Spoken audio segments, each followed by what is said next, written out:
Unscripted talk with শান্তদ্বীপের clips চ্যানেলে আপনাকে স্বাগত। এখানে আমরা বড় বড় পডকাস্টের ছোট ছোট অ্যান্ড ইনফরমেটিভ ক্লিপস আপনাদের দিয়ে থাকি।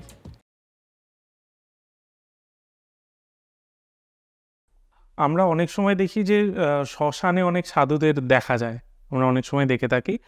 তো মানে শ্মশানেই কি সাধনাটা ভালো হয়? পুরাণ বা তন্ত্রশাস্ত্র অনুযায়ী শ্মশানকে বলা হয় হচ্ছে শিবক্ষেত্র। শিবের অনুশাসন মেনে সাধনা করা হয় তো তন্ত্রে, তা আনন্দ কানন বলা হয়। বিশেষ করে কাশীর যে শ্মশান তাকে আনন্দ কানন বলে, কিন্তু সাধারণত শিব শক্তির আবাসস্থল হচ্ছে শ্মশান। ঠিক আছে? তা তন্ত্রে কিছু শ্লোক আছে, স্ম শব্দেন স্বভাবপ্রাপ্ত শানং শয়ানং উচ্চতে, এরকম করে, সে বিস্তৃত বর্ণনায় যাচ্ছি না। তা শ্মশানের যে চিতা, যে সব শোয়ানোর যে জায়গা, এটাকে তন্ত্রের পরিভাষায় বলা হয় মায়ের কোল। কবিরা বা সাধকরা গান গেয়েছে না, যে শ্মশান ভালোবাসিস বলে শ্মশান করেছিস হৃদি। মূলত শ্মশানের দুটো ডেফিনেশন আছে, একটা হচ্ছে বামাচার ওরিয়েন্টেড, আগে যেরকম বলেছি যে বামাচারে শ্মশানের একটা বিশেষ গুরুত্ব আছে, সেটা শ্মশান বলতে শ্মশান। আবার শ্মশানে গেলে মানুষের বৈরাগ্য উৎপন্ন হয়। ঠিক আছে, বৈরাগ্য, হ্যাঁ, এটাকে মর্কট বৈরাগ্য অনেকে বলে, কিন্তু এই বৈরাগ্যটা হয়, মানে মর্কট বৈরাগ্য মানে মিথ্যা বৈরাগ্য অনেকে বলে। বৈরাগ্যটা একটু সহজ মানে হচ্ছে সন্ন্যাস, মানে মন থেকে যেন সবকিছু ছেড়ে দেওয়ার ইচ্ছা। আচ্ছা, ঠিক আছে, তুমি শ্মশানে গেলে দেখলে চিতা জ্বলছে, পুড়ছে, বা একটা আগুন জ্বলছে, কিছু মানুষের যা ফেলে যাওয়ার স্মৃতি, তার সব থেকে একটা মৃতদেহ হলো, তার সব থেকে প্রিয় কাপড়টা তাকে জড়ানো আছে, বা তার গয়নাগুলো তাকে সব ফেলে দিয়ে কিন্তু চিতায় ওঠানো হলো। ঠিক আছে, এই যে সব ফেলে দিয়ে তাকে পুড়িয়ে দেওয়া হচ্ছে, সে কি নিয়ে গেল সারা জীবন ধরে সে রোজগার করলে এগুলো, এই যে এইটা তুমি দেখলে তোমার মনের মধ্যে একটা প্রভাব পড়ে তোমার মনে একটা আপাত বৈরাগ্যের সৃষ্টি হলো। এই জন্য শ্মশানকে খুব পবিত্র জায়গা মানা হয়। আর শ্মশান যেহেতু শিবশক্তির আবাসস্থল, সেই জন্য শ্মশানে সাধনা করাটা একটা বিশেষ গুরুত্ব। অঘরী কাপালিক যে সম্প্রদায় হয়, তারা মূলত শ্মশানে সাধনা করে। এছাড়াও বামাচারী গৃহস্থ সাধকরাও শ্মশানে সাধন করতে পারে, তাদের জন্য কিছু কিছু শ্মশান সাধনের উল্লেখ আছে, কিন্তু সেগুলো গুরুর উপদেশ সাপেক্ষে উপযুক্ত উত্তর সাধক, মানে যারা আগে শ্মশান সাধনা করেছে এমন সামর্থ্য উত্তর সাধককে নিয়ে নির্দিষ্ট শাস্ত্র পদ্ধতি মেনে শ্মশানে গিয়ে সাধন করতে হবে। মূলত কারণটা হচ্ছে যে শিবশক্তির আবাসস্থল হচ্ছে শ্মশান, এবং শ্মশানের যে চিতা, সেটি হচ্ছে দেবী বা আদ্যাশক্তি মহামায়া বা প্রকৃতির কোল বলা হয়, যেখানের মাধ্যমে এই স্থূল দেহটা আবার সূক্ষ্ম জগতের সাথে মিশে যায়। আচ্ছা, এই শ্মশানে যে এই যে মানে তুমি যেটা বলছিলে সাধনাটা, এটা যেটা বাড়িতে বা নর্মাল ধরো তান্ত্রিকরা যেভাবে করছে সেইটাই শ্মশানে শুধু প্রসেস? না, ওটা আলাদা, সম্পূর্ণ আলাদা। অ্যাকচুয়ালি এখনকার দিনে শ্মশানে গিয়ে মানুষ মারণ উচ্চাটন, লোকের ক্ষতি করা ইত্যাদি কর্ম করে, ঠিক আছে, এটাও শ্মশানের একটা দিক, কিন্তু প্রকৃত যারা শ্মশানচারী তান্ত্রিক তারা এসবের সঙ্গে সংযুক্ত নয়। শ্মশান হচ্ছে এমন একটা জায়গা যেখানে মানুষ নিজের মুক্তি লাভের জন্য যায়। মনুষ্য শরীরটা যেমন সেখানে পুড়ে ভূতে বিলীন হয়ে গেল, যেমন স্থূলদেহ থেকে সূক্ষ্ম জগতে চলে গেল, সেই রকম তন্ত্র সাধক যারা আছেন, তারা প্রকৃত তন্ত্র সাধনা যারা করেন, তারা শ্মশানে যানই হচ্ছে ওই বিদেহ মুক্তি লাভের জন্য, আর জীবন মুক্ত অবস্থা প্রাপ্তির জন্য। মানে বেঁচে আছে কিন্তু তার দেহটা মৃত, তার কোনো বাহ্য জ্ঞান থাকে না। ঠিক আছে, তুমি কোনোদিনও গেছো? মানে হ্যাঁ, শ্মশানে বহু গেছি। আমার একজন মহাদেব কাকা বলে একজন সাধক ছিলেন, উত্তর সাধক ছিলেন, আমি গুরুতুল্য তাকে মানতাম, তিনি আমায় ভালোবাসতেন, তিনি আমাকে নিয়ে গেছেন, বহু ক্রিয়াকর্ম করিয়েছেন, গেছি। কি ফিল হয় তখন, মানে যখন? এটা অনির্বচনীয়, মানে মুখে বলে বোঝানো যাবে না, এটা একটা আনন্দ। আচ্ছা, ঠিক আছে, মানুষ যদি কি বলবো সব থেকে বেশি কিছুতে আনন্দ পায়, যেমন সে মুখে বলে বোঝাতে পারে না। ঠিক আছে, এটা হচ্ছে ঠিক তাই। আচ্ছা, আমি এই ফিলিংসটাকে বলে মানুষের কাছে বোঝানো যায় না।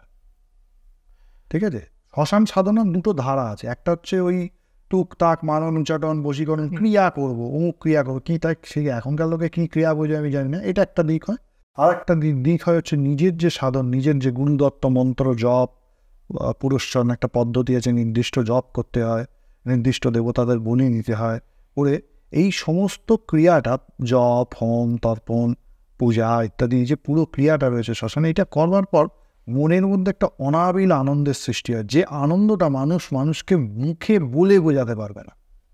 সেটা খাওয়ার মাধ্যমে হয় না, সেটা সব থেকে দামি কোনো জিনিস প্রাপ্তি, হ্যাঁ, কোনো ভালো জামা প্রাপ্তি, কোনো প্রিয়তম বা প্রিয়তমাকে কাছে প্রাপ্তি, এই যে উপলব্ধিগুলো আছে না, এই সাধারণ উপলব্ধির থেকে বা এই সাধারণ টুকটাক টুকটাক আনন্দের থেকে অনেক বেশি আনন্দ হয়।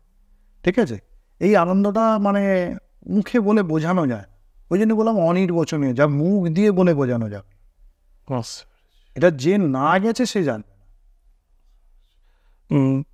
তুমি যেটা বললে শ্মশানে যখন, ওটা তো একটা যজ্ঞেরই প্রসেস হয়, মানে যখন তোমরা তন্ত্র সাধনা করছো বা সেই করছে, ওটা কি আছে মানে কোনো মৃত্যু, মানে কারো চিতা জ্বলছে তার উপর হয় না আলাদা করে? তিনটে না, দু তিনটে প্রসেস আছে। মূলত যেটা শ্মশানের বিধান আছে সেটা কিন্তু চিতার ওপরেই হবে, মানে কেউ পুড়ছে তার পুড়ছে তার ওপরে। এবার এখনকার দিনে বা অনেক সময় পুড়িয়ে চলে গেছে কাঠগুলো রয়েছে বা তার পুড়িয়ে, আগেকার দিনে হয়তো পুড়িয়ে পোড়া করে দিয়ে চলে যেত, অনেক এরকম মানে দুরূহ শ্মশান ছিল, এখনো আছে পশ্চিমবঙ্গে, করিলে পাওয়া যাবে। সে পোড়া চিতার ওপরে হোম হয়, এটা একটা প্রসেস আছে। অথবা পুড়িয়ে চলে গেছে কাঠগুলো রয়েছে, পোড়া পোড়া কাঠগুলো রয়েছে, সেগুলোকে সংগ্রহ করেও হোম করা যায়। ঠিক আছে, হোমটা হবে ওই চিতার কাঠে, চিতার কাঠ দিয়ে চিতার আগুনেই হোমটা করতে। এবার যে পুড়ছে ওখানে, তার কি কোনো মানে তার আত্মাই বলতে পারি, কারণ সে মরে গেছে, সেখানে কি কিছু এরকম ব্যাপার হয় যে তার মুক্তি হবে বা এরকম কিছু তার ফলে? শাস্ত্রীয় রেফারেন্সে কিছু পাইনি এখনো অবধি, যেটা পেয়েছি অনেকে বলে হ্যাঁ তার আত্মার মুক্তি হয় ইত্যাদি। ঠিক আছে, যেটা শ্মশান সাধনার আমি যেটা ব্যক্তিগত উপলব্ধির স্তরে দেখেছি, তন্ত্রে একটা জিনিস বলছে ঘৃণা বা ঘেন্না, আমরা যেটাকে বলি মানুষের মধ্যে যে ঘৃণা বা কোনো কিছুর প্রতি যে বিতৃষ্ণা, ঠিক আছে, সূচি অসুচি ভেদ, এই সূচি অসুচি ভেদ ঘৃণা এইগুলোকে কাটানোর জন্যই শ্মশান সাধনার ব্যবস্থা। আচ্ছা, শ্মশানে গিয়ে তুমি যখন তন্ত্রক্রিয়া করতে বসবে, যে তন্ত্রের পঞ্চমকারের ক্রিয়া রয়েছে, সেখানে মাংস মৎস্য মুদ্রা এগুলো নিয়ে যখন তুমি বসবে, তুমি ভালো ভালো খেতে বসবে, ধরো তুমি এক থালা সুন্দর বিরিয়ানি নিয়ে গিয়ে বসবে, ধরো আমি এটা, বা একটা পোলাও আলুর দম কালিয়া নিয়ে বসবে, ঠিক আছে, থালাটা তোমার পাশে আছে, একটা কুকুর এসে ওই থালাটায় মুখ দিল, কিছুটা খেয়েও নিল, খেয়ে চলে গেল, তারপরেও কিন্তু তোমার ওই থালার প্রসাদটা মানে কোনো রকম হেজিটেশন ছাড়া খেতে হবে। যখন কুকুরটা খাচ্ছে তাড়াতে পারবে না তাকে? না, শ্মশানে গিয়ে কুকুরটার ওই থালাটার প্রতি যতটা অধিকার, তোমার ওই থালাটার প্রতি ততটা অধিকার, তুমি এই কুকুরের থেকে বেশি কিছু নাও। মানে বেদান্ত যে অখণ্ড ব্রহ্মসত্তার উপলব্ধির কথা বলে, সেই অখণ্ড ব্রহ্মসত্তার উপলব্ধির জায়গা যে সমচিত্ত হলে কি হয়, ব্রাহ্মণে গভী হস্তিনী, মানে ব্রাহ্মণ গভী হস্তি সকলকে সমান দেখে, এই সকলকে সমান দেখার যে সাম্য রস, সেটা একমাত্র তন্ত্র সাধনার মাধ্যমে আসে। সেটা এই জন্য এই সাধনটাকে দিব্য বীর কল্পের সাধন বলে। আগের দিন বলেছিলাম আমি, এর আগে পড়বে যে বীর ভাব, বামাচার, দিব্যভাব, কৌলাচার, এই বীর ভাব আর দিব্যভাবের মধ্যবর্তী আচার যে সময় আচার বা সিদ্ধান্তাচার, সেইটি হচ্ছে এই শ্মশান সাধনার মূল জায়গা। আচ্ছা, তুমি একটা মরার মাথা হাতে নিয়ে তার মধ্যে তুমি মরার মাংস ইত্যাদি নিয়ে তুমি ভোজন করছো, এই যে তোমার মধ্যে, তুমি দেখো চোখটা কোঁচকালে নাক কোঁচকালে, ওরা কিন্তু এই নাক কোঁচকায় না, অসংশয় হয়ে ভক্ষণ করে। মানে তুমি অঘরীদেরকে কোনোদিন দেখেছো তারা হসপিটালে যায় বা রোগ দেখাতে যায়? তাহলে তারা তো খেয়েই থাকে মরার মাংস ইত্যাদি প্রভৃতি, শ্মশানের পচা গলা মাংস, তাহলে তাদের রোগ হয় না কেন? এক হচ্ছে মন্ত্র, ঠিক আছে, দুই হচ্ছে যোগ, তাদের শরীরটা সেইভাবেই হয়। তৃতীয় কথা হচ্ছে তন্ত্র সাধনার মাধ্যমে শ্মশানে গিয়ে তারা এই সমস্ত দ্বিধাদ্বন্দ্ব থেকে মুক্ত হয়ে যায়। আচ্ছা, তাদের সমদর্শিতা চলে আসে সমস্ত জিনিসে, তাদের কাছে এই জগতের সমস্ত বস্তুই কিন্তু হচ্ছে ব্রহ্মস্বরূপ। যে ব্রহ্মের কথা বেদ বা বেদান্ত কেবল এই এরম হয়, ইনি এরম হয়, এরম অবস্থা হয়, এরমভাবে বর্ণনা করছে, ঠিক আছে, সেই বেদান্তের প্রকৃত সাধনটা হয় হচ্ছে তন্ত্রের মাধ্যমে, যেটার একটা পার্ট হচ্ছে এই শ্মশান সাধনা। আচ্ছা, মুখে যতটা বলা সোজা, এই কুকুরটাও যা আমিও তাই, ঠিক আছে, এটা কাজে করা অত সোজা নয়, কাজটা শ্মশানে বসে করতে হয়।